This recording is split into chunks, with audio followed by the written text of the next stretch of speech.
The invitation arrived 3 weeks before my surgery. Heavy cardstock, elegant script. You're invited to celebrate Dr. Amanda Chen's residency match at Johns Hopkins Department of Surgery. My sister had matched into one of the most prestigious surgical programs in the country, and my parents were throwing her a party at our childhood home to celebrate. The same week I was scheduled for my third major surgery in 18 months. I stared at the date on the invitation, March 15th. My surgery was March 14th. I'd be in post-op recovery during Amanda's celebration, assuming everything went well. Assuming the tumor they'd found wrapped around my spinal cord could be removed without permanent paralysis. "You're coming, right?" Mom asked when she called. Amanda specifically asked if you'd be there. "Mom, my surgery is the day before." "Oh, that." Her voice dismissive, airy. "Can't you reschedule? This is Amanda's moment. She's worked so hard for this." That.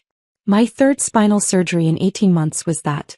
I was 26 years old with neurofibromatosis type 2, a genetic disorder that caused tumors to grow on my nerves. The first tumor had been discovered when I started losing hearing in my left ear. Then they found more. On my spinal cord. On my cranial nerves. Small ones scattered throughout my nervous system like landmines waiting to detonate. The current tumor was pressing against my spinal cord at the T6 level, causing weakness in my legs and bowel dysfunction. If left untreated, I'd be paralyzed within months. But to my family, it was just another one of my medical dramas. "I can't reschedule," I said quietly. "The tumor is growing. Dr. Richardson says we can't wait any longer." "Well, try to make it to the party if you can. Amanda's colleagues will be there. It would mean a lot to her." After she hung up, I sat in my apartment staring at the invitation. Amanda was 28, my older sister by 2 years. She'd always been the golden child. Perfect grades, perfect boyfriend, perfect career trajectory. When I was diagnosed with NF2 at 23, it had complicated the family narrative. Amanda was supposed to be the successful doctor. I was supposed to be, what? The admiring younger sister? The supporting character in her story? Instead, I'd become the inconvenient sick one. My phone buzzed with a text from Amanda. "Mom says you might not come to my party because of another surgery? Really? Can't you just postpone it for one day?" I didn't respond. There was no point explaining that you don't postpone spinal cord decompression because it's inconvenient timing. Amanda had been in medical school for 4 years. She should understand this. But understanding would require her to see me as a real patient rather than her dramatic younger sister. Dr. Patricia Richardson was the head of neurosurgery at Johns Hopkins Hospital, one of the leading experts in complex spinal tumor resection in the country. She'd operated on me twice before with excellent outcomes. When the latest MRI showed a new tumor at T6, she'd personally called to schedule surgery. "This one's tricky," she'd said during our pre-op consultation. "It's wrapped around the nerve roots. We'll need to be very careful, but I'm confident we can get it out without permanent damage." Now, sitting in the pre-op area on March 14th, I was trying not to think about the word permanent. My parents had dropped me off at 6 a.m., Mom barely glancing at me as she said good luck before rushing back to party preparations. Amanda hadn't called or texted. "Claire Chin." A nurse appeared. "Dr. Richardson wants to speak with you before we take you back." Dr. Richardson entered in her scrubs, her expression serious but kind. "How are you feeling?" "Nervous." "That's normal. I wanted to go over the procedure one more time." She pulled up my imaging on a tablet. "The tumor is here wrapped around the nerve bundle. We'll make an incision at T5 through T7, expose the cord and carefully dissect the tumor from the nerve tissue. Recovery will be 3 to 5 days inpatient, then 6 weeks of restricted activity at home." "And if something goes wrong?" "We've discussed the risks, bleeding, infection, paralysis. But Claire, I've done this surgery hundreds of times. You're young and healthy otherwise. Your prognosis is excellent." She paused. "Is your family here?" "They're preparing for my sister's party tomorrow." Dr. Richardson's expression flickered, something like anger quickly controlled. "Your sister Amanda? The one matching into surgery. You know her." "She's matching into my department. I'm her program director." Dr. Richardson's voice was carefully neutral.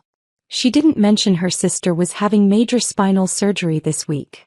Of course she didn't. The anesthesiologist arrived and Dr. Richardson squeezed my shoulder. I'll see you in the OR. You're going to do great. The surgery took 6 hours. When I woke up in recovery, Dr. Richardson was there, still in her surgical cap. The tumor's out. All of it. Your nerve function looks good. Can you wiggle your toes for me? I could. Both feet moved. I started crying from relief. You'll be sore for a while, but you did beautifully. We'll keep you for observation for a few days. He checked my chart. Is someone coming to visit? Probably not. My sister's party is tonight. Dr. Richardson's jaw tightened, but she said nothing. The party was apparently spectacular. I knew this because Amanda FaceTimed me from it at 9 p.m. while I was in my hospital bed, barely able to move from the pain. Claire, look at this. She spun her phone around, showing a room full of people in cocktail attire. A banner reading, "Congratulations, Dr. Amanda Chin, Johns Hopkins Surgery." Champagne glasses everywhere. Isn't it amazing? All the new residents are here. Even some of the attendings came. That's great, I managed, my voice hoarse from the breathing tube. How was your thing today? She asked, barely looking at the camera. My thing? Amanda, I had major spinal surgery. Right. But you're fine, yeah? You always bounce back from these procedures. Procedures? As if they'd removed a mole rather than a tumor wrapped around my spinal cord. I'm in a lot of pain, actually. Well, take your meds. Oh wait. Emily's here, I've got to introduce her to people. She's matching into Hopkins too. Amanda moved through the crowd, her phone bouncing, my face on the screen just a thumbnail she'd forgotten about. I heard her voice, distant but clear. That's my sister Claire. She's always having some medical thing. Honestly, I think she likes the attention. Basic stuff, really, just some back procedure. Nothing serious. My chest tightened. Not from the surgery. From something much deeper. Then I heard another voice, one I recognized. Clear and cold. Basic stuff. Back procedure. Amanda's face reappeared on screen, suddenly pale. Behind her stood Dr. Richardson, still in her work clothes, having apparently stopped by the party. Dr. Richardson. I didn't know you were coming. Clearly. Dr. Richardson's voice cut like a scalpel. I was invited by your parents. I wanted to congratulate you personally on your match. She paused. Before I heard you describe your sister's spinal cord tumor resection as basic stuff and just some back procedure. The background noise of the party was fading as people noticed the tension. I didn't mean. You're still on FaceTime with her, Amanda. Your sister who I operated on for 6 hours today. Your sister who has neurofibromatosis type 2 and is facing a lifetime of complex surgeries. Your sister who was in this morning having a tumor removed from her spinal cord. A tumor that could have paralyzed her if left untreated. The phone screen showed Amanda's face, frozen in horror. Claire, Dr. Richardson said, speaking directly to me through the phone. I'm so sorry. I'm coming to check on you now. Amanda, I'd like to speak with you privately. The FaceTime ended abruptly. 30 minutes later, Dr. Richardson appeared in my hospital room. How's your pain level? About a 7. She adjusted my medication, then sat in the chair beside my bed. I need to tell you something, and I need you to understand this is not your fault. What happened tonight was completely unacceptable. What happened? After we disconnected, I asked Amanda to step outside with me. I wanted to understand why she was dismissing your condition to her colleagues. Do you know what she said? I shook my head. She said you've always been dramatic about health stuff. That you exaggerate symptoms for attention. That she didn't think your surgeries were that serious because you look fine between procedures. Dr. Richardson's expression was controlled fury. Claire, I have your complete medical file. 3 spinal surgeries. Bilateral vestibular schwannomas causing hearing loss. Multiple meningiomas being monitored. You're managing a complex, chronic condition that will require lifelong treatment. And your sister, a medical school graduate who just matched into surgery, called it basic treatment. She's always been like this, I said quietly. That doesn't make it acceptable. Especially not for someone about to start a surgical residency. Dr. Richardson stood. I spoke with several of Amanda's colleagues who were at the party. Apparently she's been telling them for months that you're a hypochondriac. That your family has to deal with your constant medical drama. One resident told me Amanda joked that you probably Googled symptoms to get diagnosed. My face burned with humiliation. I'm telling you this because you need to know what she's been saying behind your back. And because tomorrow, I'm meeting with the residency program leadership to discuss Amanda's fitness for our program. What does that mean? It means we're reviewing whether someone who demonstrates such profound lack of empathy and clinical judgment should be training as a surgeon at Johns Hopkins. The next morning, Amanda called me 17 times. I answered on the 18th. Claire, please, you have to help me. Dr. Richardson is saying I might lose my residency spot. This is insane. I'm being punished for private comments at a party. You called my spinal cord tumor basic stuff while I was in recovery. I didn't mean it like that. I was just, I don't know, trying to downplay it so people wouldn't feel awkward. Or maybe you actually believe it. You've always thought I was exaggerating. That's not fair. Okay, maybe sometimes I thought you were dramatic. But that doesn't mean I should lose my residency. This is my career. And this is my life, Amanda. My real body. My real tumors. My real surgeries. But you're fine. You always end up fine. I'm fine because I fight to be taken seriously. Because I have doctors who listen, not because of you. He started crying. Mom and Dad are furious. They said I need to apologize to you, to Dr. Richardson, to everyone. They said I embarrassed the family. Did you tell them what you said about me? Silence. Did you tell them you called me a hypochondriac to your coworkers? That you told people my spinal surgery was basic stuff? Claire, please. Call Dr. Richardson. Tell her it was a misunderstanding. It wasn't. You meant it. You've spent years making my illness smaller so you could feel bigger. You didn't want my pain to exist because it took attention from you. I'm done pretending that's okay. So you'll let them destroy my career? I'm not doing anything. You did this. You showed everyone you lack empathy and judgment. What kind of doctor mocks her own sister's spinal surgery?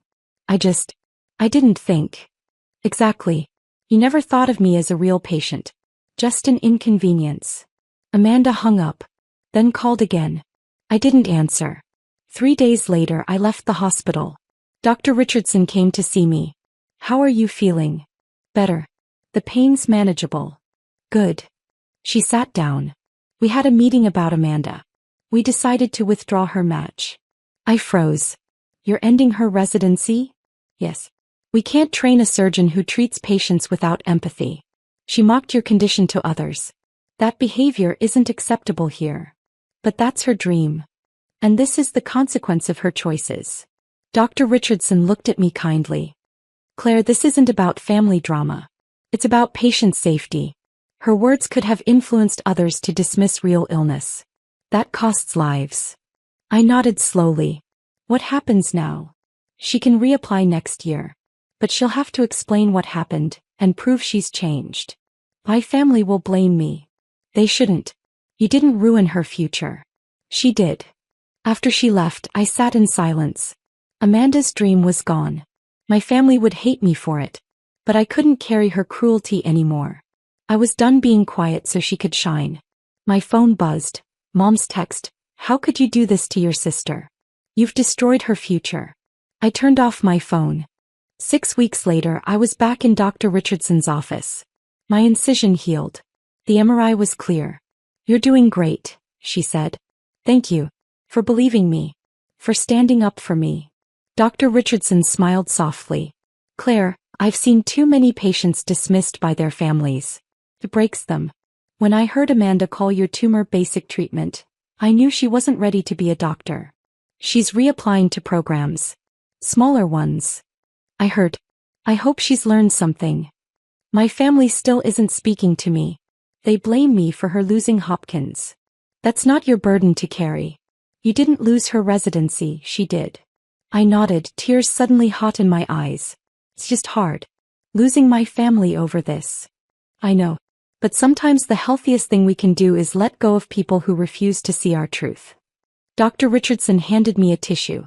You have a complex medical condition that will require ongoing care. You need people around you who support that, not people who mock it. He was right. Over the past 6 weeks, I'd started building a new support system. Other NF2 patients I'd met through online groups, friends who actually checked in after my surgery, a therapist who specialized in chronic illness. People who understood that my tumors weren't drama, my surgeries weren't attention-seeking, my pain wasn't performance. How's Amanda doing? Dr. Richardson asked carefully. I don't know. She hasn't spoken to me since Hopkins withdrew her match. Mom says she's in therapy. That's good. She has a lot to work through. Do you think she'll ever understand what she did wrong? I hope so. For her sake and for the sake of her future patients. But Claire, whether she understands or not, whether she apologizes or not, whether your family forgives you or not, none of that changes the reality of your condition. None of that makes your surgeries less serious or your pain less real. I left that appointment feeling lighter than I had in weeks. Amanda's career had imploded. My family had cut me off. But for the first time in my life I had a doctor who fought for me. Who saw my sister's cruelty and said, not in my program. The program director didn't laugh at my diagnosis. She ended Amanda's career because of it. And somehow that validation, that public acknowledgement that I was right, that my suffering was real, that Amanda's dismissal was unacceptable, mattered more than any family relationship ever could. My sister had laughed at my diagnosis. Her program director made sure she'd never laugh at another patient again.